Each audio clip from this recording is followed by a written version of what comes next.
Hey everyone, Coach Megan here, and you're listening to the Powerhouse Podcast, episode 155. Do you need to change or just change systems?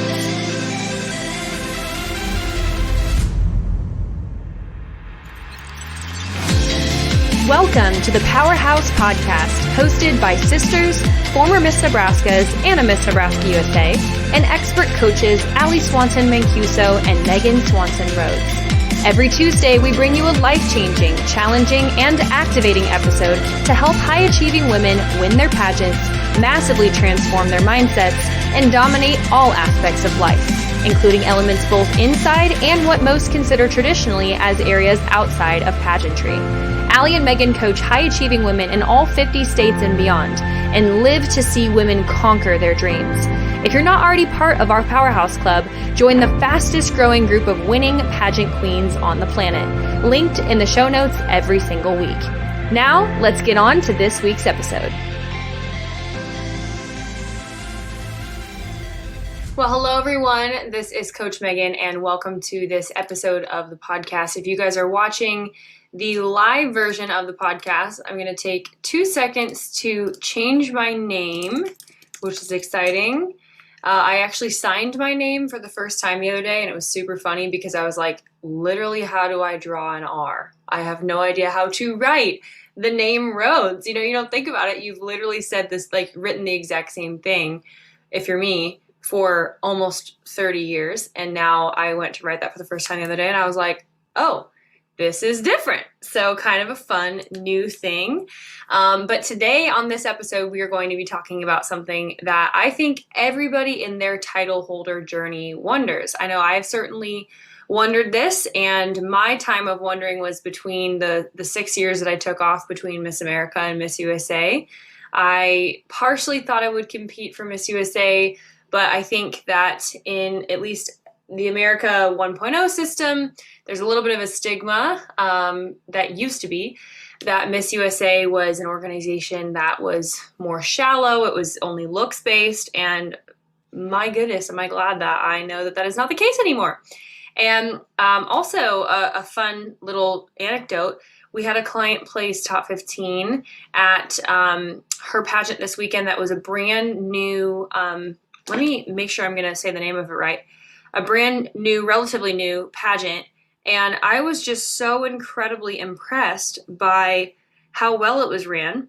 And it looked a lot like USA. Speaking of USA, let me just look in my notes. Was it on the Powerhouse Instagram or the other one? And I just wanted to give a shout out to Savannah because she crushed it, and it just looked like it was so incredibly well ran. USA National Miss. Yeah, USA National Miss. So if you're looking for a new pageant system to compete in, some of the state titles are still at large, but I was very, very impressed. We're going to be posting some pictures of her on the Powerhouse Instagram soon. But check it out, USA National Miss. It is a faith-based organization, which is cool. And they run it a lot like USA. I mean, I was super impressed. It made me want to go. So that was super cool. Congratulations on top 15 at nationals. That's always a really, really big deal. And they came to play, let me tell you. So I've kind of already teased this, but the name of this podcast episode is, Do You Need to Change or Just Change Systems? Isn't that nifty? Do you need to change or just change systems? And like I said, I think everybody has kind of wondered this in their life, especially, you know, if you were in my position and you won a title, I still wondered this. But certainly if you didn't win the title maybe that you were looking for, and you're wondering, is this system really for me? Is this system against me? And I really wanted to just break down kind of 5 things in each area of 5 things if you might need to change, and then kind of some warning signs if you might just need to change in the system. And I hope that this is a blessing to provide some clarity for you guys, because I know that we're kind of post-pageant season now. Nationals are happening. Nationals are getting over because most nationals are either in the summer or in the winter during breaks. And I know it can be really stressful, kind of navigating through your own thoughts. And I just wanted to remind everybody, if you have not set up a strategy call with us, this is exactly the type of thing that we work through. You and I on a free 30 to 45-minute strategy call. I will ask you a bunch of questions and just kind of help you sort through how you're feeling, how you're doing, and what your goals are for the next step in your life. And sometimes that is working with a coach, working with us. And sometimes people have I was just talking with a client today who wants to do life coaching with me, or who wants to start a business and work with one of my other companies. And so that's the beauty of who we are at Powerhouse, is we're able to work with women of all shapes and sizes who want to do many different things in their life. And some of you guys are done with pageants, and now you're kind of asking the question, now what? We're working on a course actually to build for that exact reason. And then I do have a second company, Powerhouse Consulting.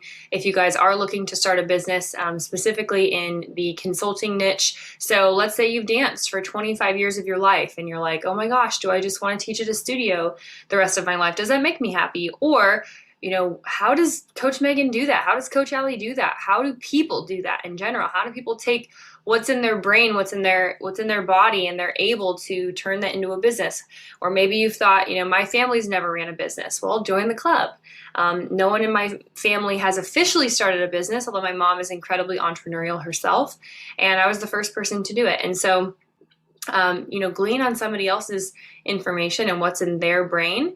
And I'm really, really excited. I know I've been saying this for a long time, but we've got some really exciting things coming down the pike. We just hired a brand new project manager, our queen of administration, Kendra, and also shout out to our summer Powerhouse marketing intern, Wish, who is a client of ours, and they're just crushing it. So tons of new things coming down the pike. In marketing, we launched the Powerhouse Club this next week as well. So all these different reasons to get on a strategy call. We will help you get direction for your life, whether that ends up working with us or whether you end up working with a totally different coach or consultant, or just vibe it on your own. I worked with a client today on a strategy call, and I was like, hey, do these things first, and then maybe we can talk a little bit later, but here's the clarity that you need. Do you feel clarity? And she's like, oh my gosh, this is so helpful. I was so stressed out, and we didn't even end up working together at the end of it. And that's the point. We're figuring out what's the best for you. So with that being said, let's talk about 5 things that you might need to change, or 5 reasons why you might need to change the system that you're competing in. Because there are lots of amazing pageants, ones that you probably never even heard of. And maybe on the post, when I post this in Pageant Winner Secrets, our free Facebook group, if you're not a part of it, click below in the show notes and you can join. Maybe we should do like a little thread. So if you're watching this in Pageant Winner Secrets, then let's have you do a thread of what pageant system you compete in and what pageant system you've heard great things about. I think that would be super fun, and we can kind of open each other's eyes to some other ones that might be a great fit for you. So we're going to start with, here are 5 things, 5 kind of things that you might need to change about yourself if the problem is you. And then we'll get to the fun part, which is blaming things on other people, right? And we'll kind of go through, you know what? It might be time to change systems. I was talking with that client earlier today, and she's competed in, one system for like almost 10 years. And it can be emotional changing systems. It can, a lot of times people feel like, well, what are people going to think about me? Are they thinking I'm taking the easy way out? Are they thinking that I'm a quitter? What are they thinking about me? And one thing that I had to tell her was, why are you thinking about so much people that are thinking so low of you? If they even are, if they are even thinking about you. And really asking yourself the question, do I actually know that, is a really, really powerful question as well. And if people are saying these things about you, gossiping about you so much, why are you involved in such a system? Why are you involving yourself with such people who clearly are just giving you lip service when you're in front of them? That's exhausting. Like, I like to be my full self wherever I am. And I know you do too, right? It can be really exhausting thinking like, okay, time to put the mask back on. I can show 1/10 of who I am. That's exhausting. So I'd just say, change your space, change people you're hanging out with.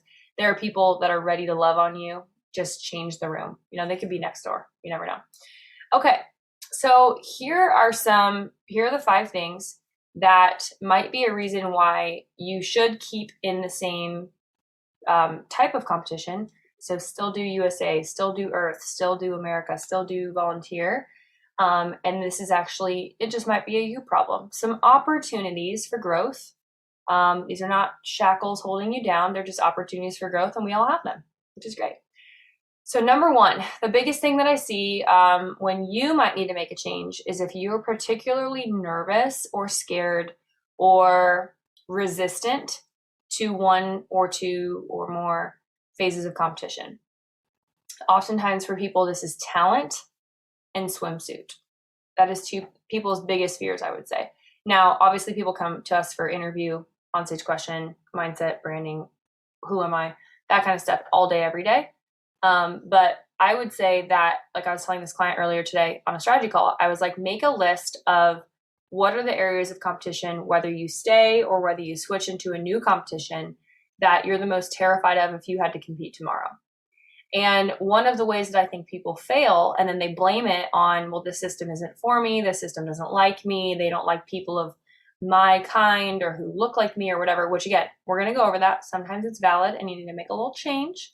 But what I would first say is check yourself before you make a fool out of yourself of going around blaming everybody or saying, well, this is, they're only looking for one kind of girl or one size of girl or one whatever. Okay.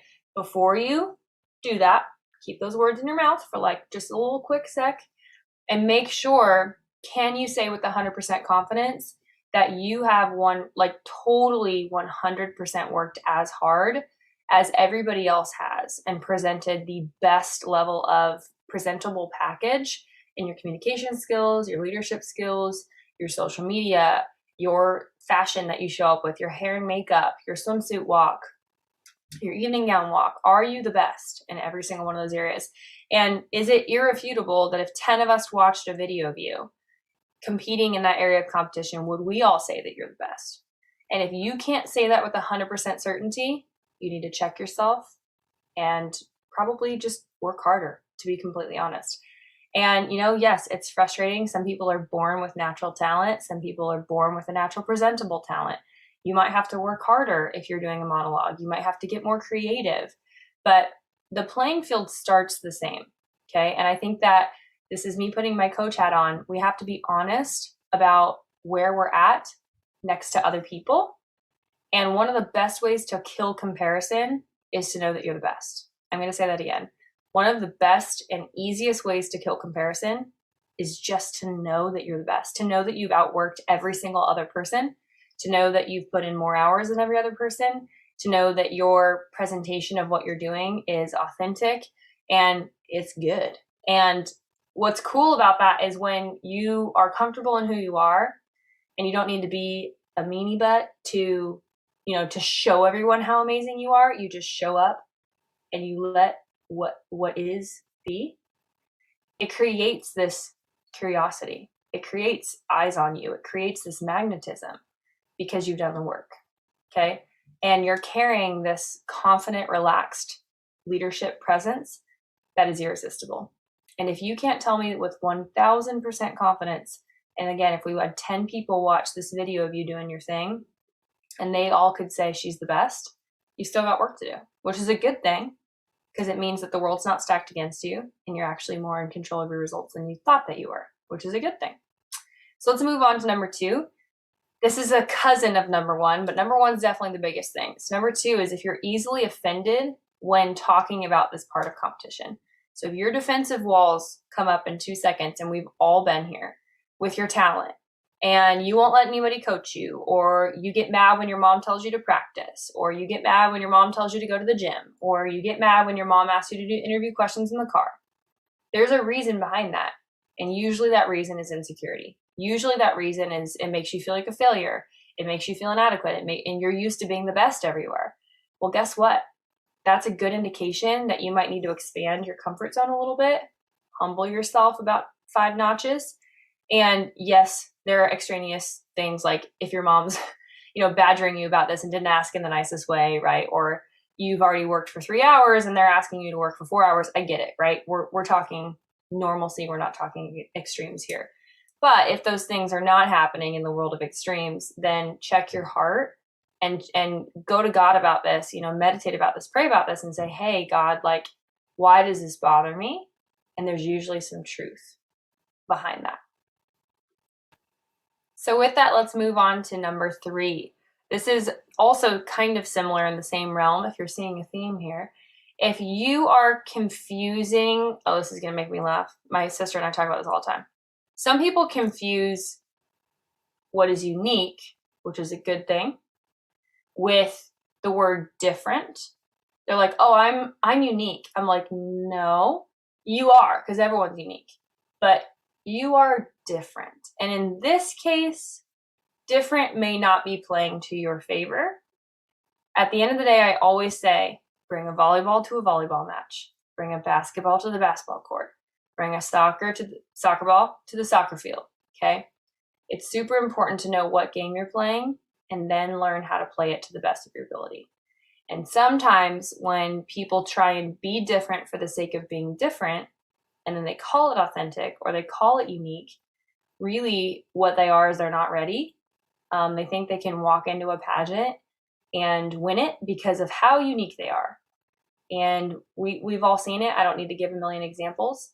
But if you are so different that what you're calling uniqueness is the only thing that we notice about you, it can come off as insecure. It can come off as unpolished and unprofessional. And let me tell you, people who win pageants are professionals. They are polished. They are imperfect. They are authentic. They are astute. They are great communicators, and they know how to work a room.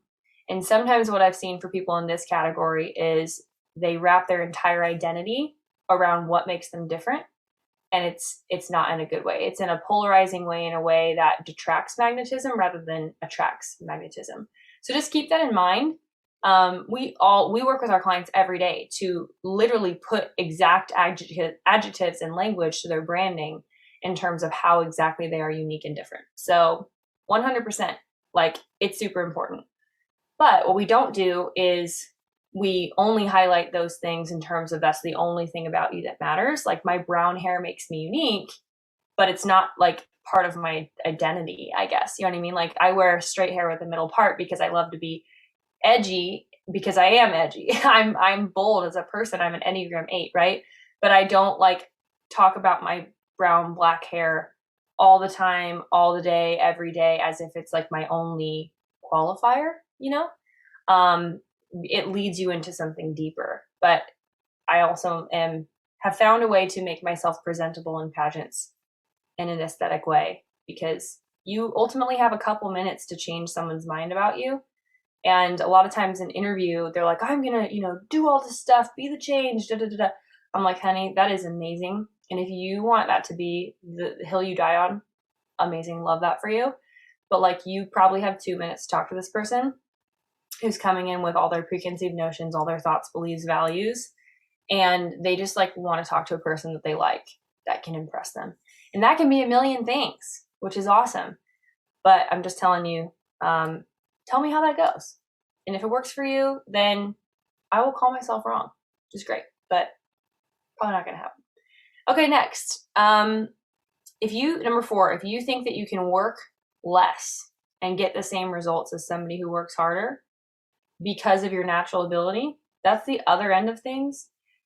Somebody's going to eventually outwork you, and you're going to be real disappointed because you thought that if you bought the most ad pages, or you spent the most money on a dress, or, whatever your in was that you thought that you had with the pageant, as soon as that doesn't work, you're going to be real confused, and you're going to start blaming the pageant. You're going to probably think that the world's against you. It's not. It's you. Selah. Anyways, and lastly, number 5. Blaming others for getting the results that you did. This all kind of goes back to blaming, doesn't it? But leaders take personal responsibility, and they're accountable to themselves and their results.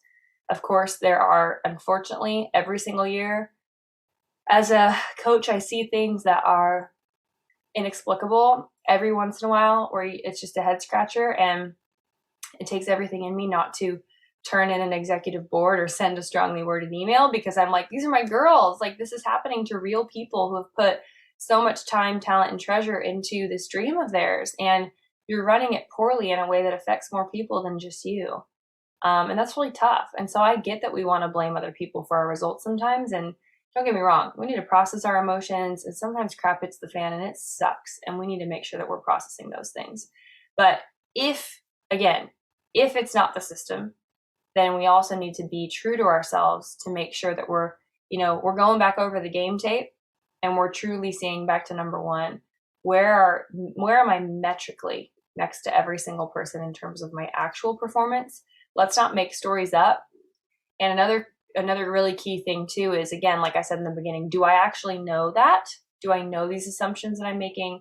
Was I there? Did I see it with my own eyes? Did I hear it from my own ears of that they said this, that they thought this, that they did this, Because it can be really easy to assume and to put two and two things together, but it's not always the case, and it's only going to hurt you to think that the world's against you, because that will translate into other areas of your life as well, and I don't want you to think that way. So those are the 5 things. If you might need to change you, I know I was real honest with you guys about these things, but this is why you listen to the podcast, because we're not giving you fluff. We're giving you the meat, right? Okay, so part 2 of this, everybody say part 2 in the comments below. If you do need to change systems, here are some warning signs. Here are some red lights, some red flags that you can choose to pay attention to or completely ignore, because it's a free country. But God bless, we're about to talk about the mess. And lovely, my person is mowing our lawn outside, so please enjoy the background tunes of that. Earlier, I was with a client. I was trying to record this earlier, and my awesome neighbor, who we love, was working in his wood shop with the garage door open, sawing through wood for literally 3 hours. So I was like, cool. Awesome. I'm going to totally do this later. And now they're mowing the lawn. So welcome to the life of an entrepreneur. Okay, so we're going to go through these really quick. I actually only have 4 of these for this. Maybe I'll come up with a 5th one in the end. Y'all know me. I like to work on the fly. Okay, so this is a good reason why you need to change your system. If someone has never looked like you, talked like you, walked like you, won like you, that is like you, either you have 2 choices. Be the first, totally be the first, get after it. I tell my girls that all the time. I'm like, show them. Like, be so amazing in literally every area other than the one thing that makes you a little bit unique. Be so like above bar that they're like, well, we didn't have anybody like her, but now she's so irresistible, we can't help it. Like, it would look like we rigged this pageant if we didn't pick her because she's so qualified. Like, how awesome would that feel to be the first person? And you're just kind of like, like, show y'all, that's the best feeling in the world. Or, like, we're actually going to talk about this in the Powerhouse Club next week, which if you're not in the Powerhouse Club, it's the best club in the world. We're bringing on national title holder Emma Loney, who was one of the first, if not the first, plus size national title holder to hold like a major title in a pretty large pageant, Miss Earth USA. And now, ironically, we have a bunch of clients competing in it, which is cool. Like, I didn't even know that when I planned this a couple months ago. But she's going to be talking about her story of that and her platform. So if you want to get in on that, get into the Powerhouse Club before next week, or send us a DM in Powerhouse Pageantry on Instagram, Powerhouse Club, send us a DM, and we can kind of expedite that process for you. But she was somebody who struggled with that because she competed in USA for a long time. And, that was one of those cases where she was just like, gosh, like, is this ever going to be a place for me? And I had those thoughts too, because I've got buns and thighs and, I could starve myself to the place of having tiny, tiny, tiny everything, but that just wasn't authentic to me. That wouldn't be authentic to you guys of this message that I've carried for the last 4 years. I'd be a complete fraud if I just went and got stick paper thin and did it in an unhealthy way. And I refuse to do that, right? Because whatever you compromise to keep you lose. And so Emma decided to change systems. And the very next time she competed, straight to the top, right? And I think that is just so amazing and such a perfect example of somebody who never gave up and never compromised on those things that were really, really important to her. And she decided to turn that on its head instead and say, you know what, like, I'm truly going to find the lemonade that I can make out of these lemons, and I will have an influence, and I do have a message to share. And she was validated for that publicly, which is so incredibly cool. So shout out to Emma. I know that you have inspired so many of my clients, and people are salivating to talk to you next week, which is so fun. The second way that you can kind of decide if you should switch systems or if a different system should be for you. Came up with the 5th one. Here we go. So number 2 is if you don't have peace. Again, I was talking to a client just earlier today, and she was just saying, the blank system that I've competed in for so long just doesn't even feel like the same system anymore. And she personally felt like she couldn't be her true self. She couldn't share who she was politically, religiously, anything, and that she just didn't feel freedom to be herself. And luckily she has a personality where she can kind of hold things in. And so everyone thinks she's just this peacemaker, but she's like, if they only knew how I really felt on the inside. And so I just asked her that question, and I said, hey, well, do you think that that's God's best for your life? Like, do you want to represent an organization that makes you feel that way? And do you think this was a one-time thing, or do you think that this is the direction that organization is going? And I think that those are really, really important questions that people just don't ask themselves, because you do get dedicated to a system. You do fall in love with, your peers, the sisterhood. There are always great things about it, scholarship, whatever, cash prizes, whatever that is for you in that system. And of course, the art of the unknown of having to change up, adding a phase of competition, taking away a phase of competition, whatever that looks like for you. But I think the inner peace is something that you really need to consider. And if you can't be the fullness of who you are, then why would you want to be a title holder representing that organization anyway? Some people would, but not a whole lot of people that listen to this podcast, not a whole lot of people that follow me, because I think a lot of you guys are extremely authentic people. And that's why we have such an amazing community. So that's number 2. Number 3, a great thing that you can do is look at the Nationals website. So go through their bylaws, go through their mission, go through their About Me, and see if the things that they're looking for in a title holder align with your values and who you are as a person.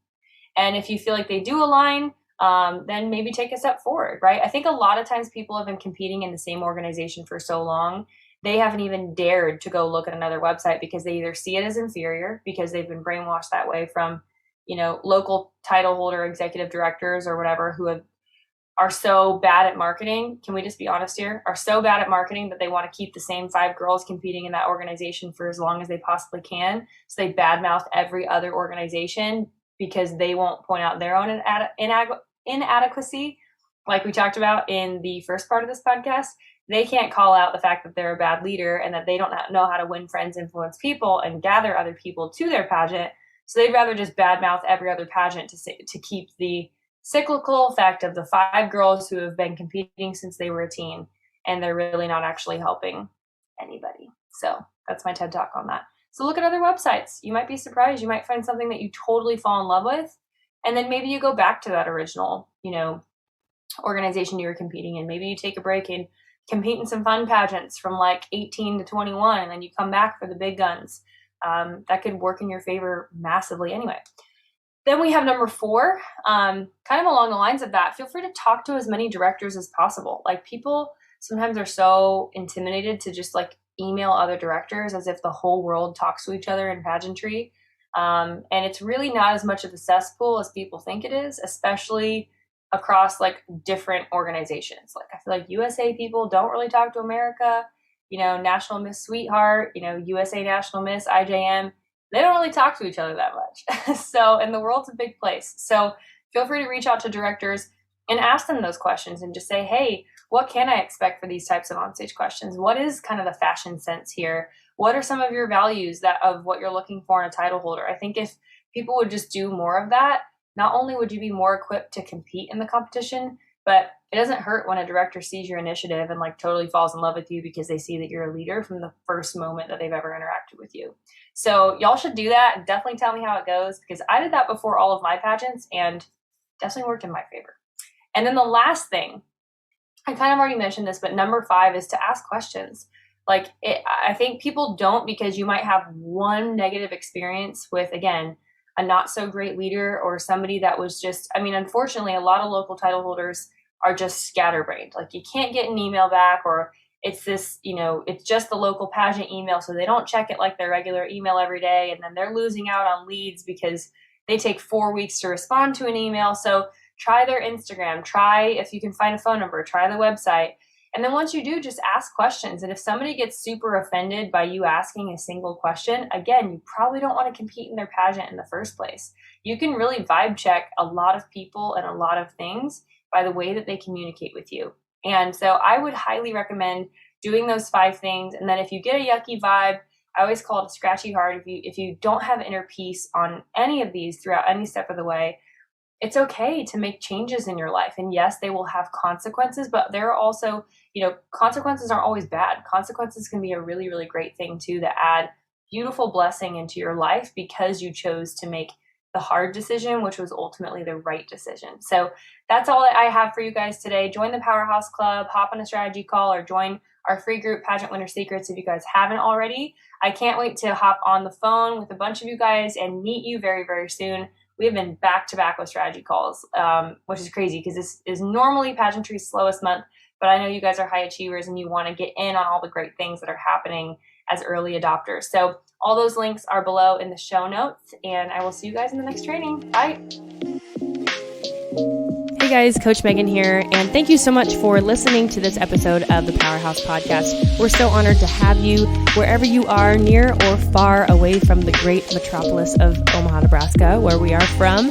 We are so proud to be your virtual coaches. If you could just share this with a friend that you feel like needs to hear this today, give us a 5-star review if you haven't already, and click that link below in our show notes. We promise we are the nicest people, and we'd love to meet you, and we'd love to figure out if you're a good fit for our programs, or make a suggestion for a different coach, different consultant, different person that's a professional in their field that can help you.